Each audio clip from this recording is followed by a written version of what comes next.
જે મારી આંખોમાં જુએ છે તે પોતાની જ આંખોમાં જુએ છે। જો તમે મારી આંખોમાં જોઈ શકો તો તમે તમારી પોતાની 3 આંખોમાં જોઈ રહ્યા છો। આ ચોક્કસ ક્વોન્ટમ એન્ટેંગલમેન્ટને સમજો। એવી સ્થિતિ છે જ્યાં 2 કણો એક જ ક્વોન્ટમ સ્થિતિ ધરાવે છે, જેથી એકનું માપન અંતરને ધ્યાનમાં લીધા વિના બીજાને તાત્કાલિક અસર કરે છે। કણો વાતચીત કરી રહ્યા નથી, તેઓ 2 સ્થાનો તરીકે દેખાતી એક જ સિસ્ટમ છે। ગુરુ-શિષ્ય ક્વોન્ટમ એન્ટાંગલમેન્ટ પણ એ જ રીતે કામ કરે છે।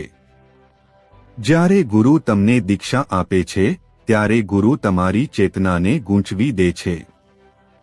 તે એવું દેખાઈ શકે છે કે તમે હજુ પણ 2 શરીર છો, પરંતુ ચેતનાના પરિમાણમાં તમે એક જ વ્યવસ્થા છો। આ શક્તિપાત છે, શક્તિનું અવતરણ। ગુરુઓએ સુસંગત ક્ષેત્ર છાપને સ્થિર કરી। તમારા અસ્તવ્યસ્ત ઘોંઘાટવાળા ક્ષેત્ર પર એક ભાત પાડે છે, ભલે તેઓ ભૌતિક રીતે સ્પર્શતા ન હોય। ખુલવું એ ગૂંચવણનો ક્ષણ છે, તે ક્ષણ જ્યારે વ્યક્તિગત તરંગ મહાસાગરને ઓળખે છે।